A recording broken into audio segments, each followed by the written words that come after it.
अगर आप अपने बच्चों से प्यार करते हैं, जिस भविष्य के निर्माण के लिए हम यहाँ आए हैं, आज मेरी एक बात मान लीजिए, एक छोटे बेटे का बात मान लीजिए आप। आज वहां पैदल चल के आया हूं, अपना सर्वस्व दांव पे लगा दिया है आपके लिए। थोड़ा भी जमुई का बेटा जमुई में चुनाव लड़ना चाहता है, क्यों नहीं लड़ना चाहिए? ऐसा क्या है कि जम्मू में एक भी आदमी ऐसा नहीं है जो एमपी का चुनाव लड़ सकता है? रिश्ता नहीं बिगड़ा। चिराग जी के साथ मेरे रिश्ते आप जी व्यक्तिगत तौर पे बहुत अच्छे हैं, हम लोग मिलते हैं, बात करते हैं। चिराग जी के साथ मेरी एक समझौता हुआ था 2019 में, हाँ, लेकिन एज ए एमपी चिराग जी से मेरी बहुत सारी शिकायतें, चूँकि जमुई का रहने वाला हूँ। कि एक्चुअली हुआ क्या कि आपको जानते हैं मेरे पिताजी राजमिस्त्री थे और मेरा बचपन बहुत गरीबी में बीता। इंजीनियरिंग करने के बाद भी मैं संघर्ष करता रहा। उससे है कि बाबूजी जब बालाजी के यहाँ, बाला सेठ के यहाँ काम करते थे, तो मुझे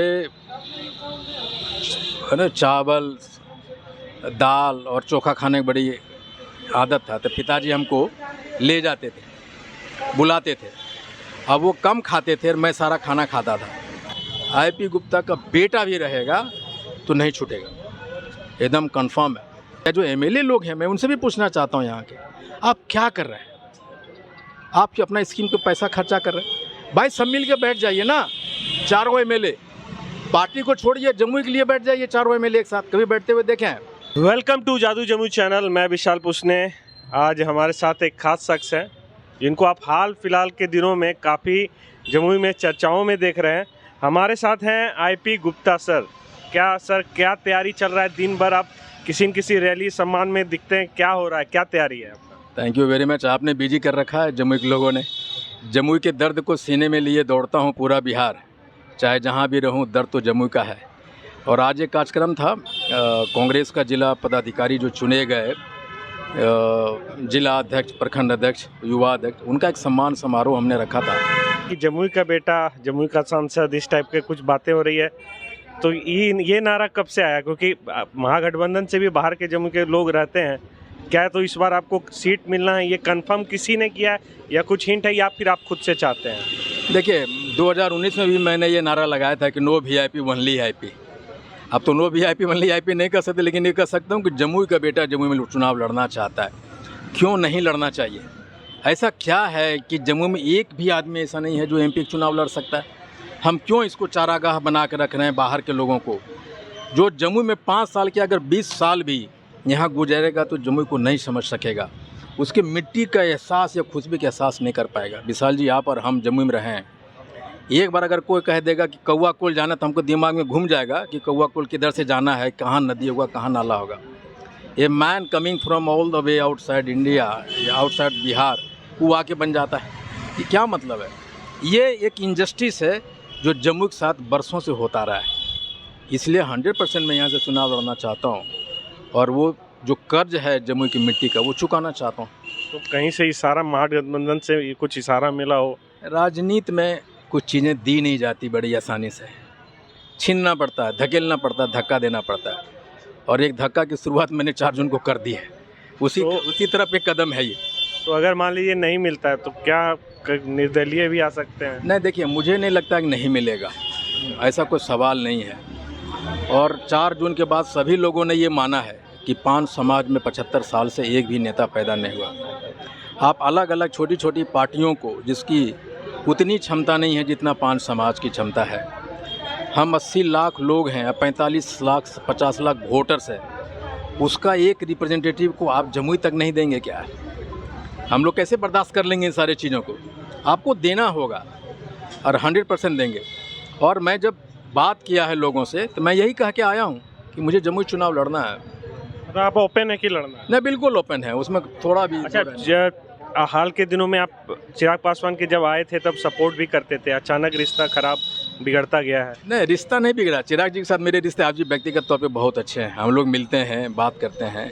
चिराग जी के साथ मेरी एक समझौता हुआ था 2019 में, उस समझौता के उन्होंने पूरा नहीं किया। लेकिन देखे होंगे मैंने कभी भी चिराग जी के खिलाफ में कुछ बोला नहीं। चिराग समझौता बताया जा सकता है? हाँ, क्यों नहीं बताया। देखिए 2019 में जब हम चुनाव लड़ रहे थे और जब मुझे टिकट नहीं मिला तो आदरणीय सूरजभान सिंह के कहने पे या उनके सलाह पे हमारी मुलाकात हुई थी चिराग जी से, उनके पिताजी से दिल्ली में। और वहाँ सबका एक कमिटमेंट हुआ था कि अगर मैं मांगा था हाजीपुर आप मुझे दे दीजिए, तो उन्होंने कहा था कि हाजीपुर में चचा का नाम डिक्लेरेशन हो गया नाम का, तो सही नहीं होगा गुप्ता जी, आप खगड़िया चले जाइए। लेकिन मैं जाने के लिए खगड़िया तैयार नहीं हुआ। तो मैंने कहा पैसा करो कि आप 1 MP 6 विधानसभा होता है, आप मुझे 5 समाज के लोगों को टिकट दे दो MLA वाले में। वो एग्री कर गए और हमारे घर पे आके चिराग जी ने ऑन द कैमरा कहा था। और उसमें जब चुनाव का वक्त आया तो उन्होंने मुझे सिकंदरा तक नहीं दिया। तो 5 की बात तो छोड़िए, उसके बाद आप देखे होंगे कि मैंने एक शब्द भी चिराग जी के खिलाफ में कुछ बोला नहीं, जबकि उन्हीं के पार्टी कुछ लोग थे जो बहुत कुछ बोला उनके बारे में। लेकिन राजनीति में एक लंबा विजन के साथ आया हूँ। मैं छोटी छोटी हरकतें, छोटी छोटी चीज़ें नहीं करना चाहता। हम और चिराग जी वक्त के मुहाने पे कहीं और बैठना पड़ जाए, हम लोग बैठ जाएं, तो व्यक्तिगत रिश्ते रहने चाहिए। हाँ, लेकिन एज ए MP चिराग जी से मेरी बहुत सारी शिकायतें, चूँकि जमुई के रहने वाला हूँ। मैंने 2019 में उनको वोट दिया, 2014 में वोट दिलवाया, 2019 में भी दिलवाया। तो जिन लोगों को दिलवाया उसका तो रिप्रेजेंट करता हूँ मैं। तो बिजनेसमैन, सक्सेसफुल बिजनेसमैन थे, तो अचानक से इधर कब मुड़े, कब आए? शुरू करते थोड़ा पर्सनल ज़िंदगी से। नहीं, ठीक है कि एक्चुअली हुआ क्या कि आपको जानते हैं मेरे पिताजी राजमिस्त्री थे और मेरा बचपन बहुत गरीबी में बीता। इंजीनियरिंग करने के बाद भी मैं संघर्ष करता रहा। उसका कारण था, तो उसमें मैं एक चीज़ फोकस करूं कि आप जैसा बताते हैं कि जो समाज है 5 समाज, उसके लोग, उस समय आप राजमिस्त्री से के बेटे होते हुए आपने इंजीनियरिंग कैसे किया? क्योंकि ये बहुत इंटरेस्टिंग है जानना। देखिए मेरे पिताजी को मैं राजमिस्त्री काम करते हुए देखा था। यहाँ बाला सेठ हुआ करते थे। एक कहानी छोटी सी है, लंबा हो जाएगा लगता है आपका इंटरव्यू। कोई बात नहीं। मुझे याद है कि बाबूजी जब बाला जी के यहाँ, बाला सेठ के यहाँ काम करते थे, तो मुझे है ना चावल, दाल और चोखा खाने की बड़ी आदत था। तो पिताजी हमको ले जाते थे, बुलाते थे। अब वो कम खाते थे और मैं सारा खाना खाता था। और पिताजी को मैं बहुत दूर से देखा करता था कि मैं मुझे खाते हुए देख, तल्लीन देख के कितना खुश होते थे। तो उन्होंने मुझे एक बार कहा था कि मैं राजमिस्त्री हूँ, अगर तुम इंजीनियर बन जाओ। एक तो वो है प्रेरणा। दूसरा ये कि मेरे गांव में एक रेलवे ड्राइवर थे। मैं अपने आ रहा था गांव से, नदी से गांव की तरफ, तो मैं देखा कि उनका बेटा जो हमारे साथी, हमारी उम्र का था, वो लेबर का काम कर रहा था। मैं जब उसको देखा तो रात भर मुझे बुखार लग गया कि हमारे गांव का सबसे संपन्न व्यक्ति का बेटा लेबर का काम कर रहा है। मैं डर से बुखार में तप गया कि मैं ये तो काम नहीं कर पाऊंगा। वो 2 प्रेरणा है जो मुझे इंजीनियर बनने के लिए प्रेरित किया। पिताजी कहते थे कि मैं राजमिस्त्री हूँ, अगर तुम इंजीनियर बन जाओ। अच्छा, तो फिर इंजीनियर बने, फिर आपने कैसे बिजनेस कैसे इंजीनियर बनने के बाद मुझे एक गाड़ी कंपनी में नौकरी मिली। अब मैं अपने शर्तों पे जीने वाला आदमी, या तो मुझे रिजाइन करना पड़ जाता है या तो मुझे निकाल देते। होता क्या कि मैं जनहित में काम करता था। कंपनियां भेजती कि ये काम देखो, मुझे अब कहता था मेरा बॉस कि ये चीज़ें को नहीं देखना है। लेकिन जब मैं वहाँ जाता तो वही चीज़ देखता, भाई जो टेक्निकल स्पेसिफिकेशन है काम का वो होना चाहिए। हाँ, वो करके मैं चला जाता था। तो 11 कंपनियाँ छोड़ दी। तो घर वाले बोलते थे, हर रोज़ उसके भय में रहता था कि आज इसका नौकरी छूट गया कि क्या हुआ। तो मैं सोचा यार मैं तो रोड पे आ गया हूँ। तो फिर मैंने सोचा कि मैं कुछ ऐसा करूँ जहाँ मैं मालिक हूँ, अपने शर्तों से जी सकूँ। आप देखेंगे कि जो अपने शर्तों पे जीता है उसको बड़ी तकलीफ़ देह ज़िंदगी से जीता है। मैं चैलेंजेस से, रिस्क से कभी डरा नहीं। आज जरा सोचिए, बापू सभागार जब मैं तैयारी कर रहा था तो 20,000 आदमी खाना बनवा रहा हूँ मैं मिलर हाई स्कूल में। कितना कॉन्फिडेंस है कि 20,000 आदमी आएंगे वहाँ खाना बनवा रहा हूँ। क्या क्या स्टार्ट किया आपने? देखिए, मैं इंजीनियर रहा हूँ तो ब्रेन बेस्ड ही बिजनेस है मेरा। मैं प्लानिंग का काम करता हूँ सरकारों के लिए, स्टेट गवर्नमेंट, सेंट्रल गवर्नमेंट के लिए मेरी कंपनी करती है और पूरे भारत में करती है। Infrastructure development. आप ये कहें कि मैं म्यूनिसिपल प्लानिंग का काम करता हूँ। भारत सरकार की बहुत सारी स्कीमें आती है, स्टेट गवर्नमेंट की आती है, उसको कैसे इम्प्लीमेंट होगा उसका प्लानिंग करते हैं।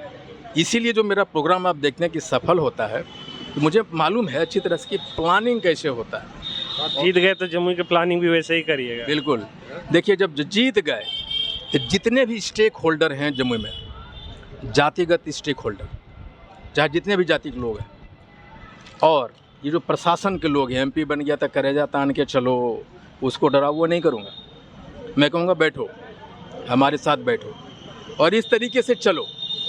और नहीं चलोगे तो वो भी नहीं करेंगे कि तुमको धमकाएंगे, हम सिस्टम में ले आएंगे चीज़ों को। जैसे थाना चले गए, हम बोलेंगे भाई कि हम एमपी हैं आपके, मैं ऑडिट करना चाहता हूँ आपका, क्राइम ऑडिट, थाना का ऑडिट निकालूंगा 5 साल का रिकॉर्ड और देखूंगा, उनसे साइन करा के लूँगा और भेज दूंगा जहाँ भेजना होगा।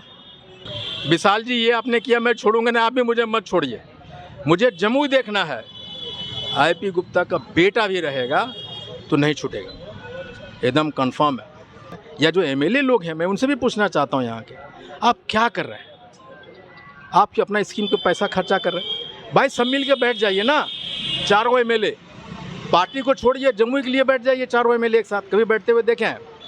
क्या दिक्कत है बैठने में? जमुई के हैं ना, जमुई के लोगों ने वोट दिया है आपको, तो जमुई खातिर तो बैठ जाइए चारों। बताओ भाई कहाँ कहाँ किया, आपका क्या दिक्कत, वहाँ दिक्कत। चारों मिलके जब सीएम के पास में जाएगा और अपने अपने ज़िले के, अपने अपने एरिया का समस्या बताएगा, चारों चीज़ें होगी नहीं होगी? पक्ष विपक्ष छोड़िए, हाउ मच यू डिलीवर, ये इम्पोर्टेंट है। और डिलीवरी कैसे होगा उस पर सोचना है। वो सोचते नहीं हैं लोग, या करना नहीं चाहते। हम लोग सोचते नहीं, अपने बारे में सोचते हैं। मैं अपने बारे में नहीं सोचता, मैं सोचता हूँ कि भाई IP Gupta is the product of Jamui, is the man of Jamui, and he should die for Jamui and he should live for Jamui. यहाँ क्या हो रहा, मेरा सिंपल फंड है, मैं राजनीति जमुई वालों के साथ नहीं करता हूँ, मैं जमुई वालों के लिए राजनीति करता हूँ। Thank you. तो ये तो हमारे साथ खास बातचीत था, पहली बार हम लोग बात की। अब तो जैसे जैसे लोकसभा नज़दीक आएगा और बातें होंगी। काफ़ी इंटरेस्टिंग बात कर रहे हैं, इनको भी सुनना है, इनको भी काफ़ी समर्थन मिल रहा है, सपोर्ट मिल रहा है जमुई से। तो बने रहिए हमारे साथ। मैं विशाल पुष्ने, जादू जमुई से। Thank you.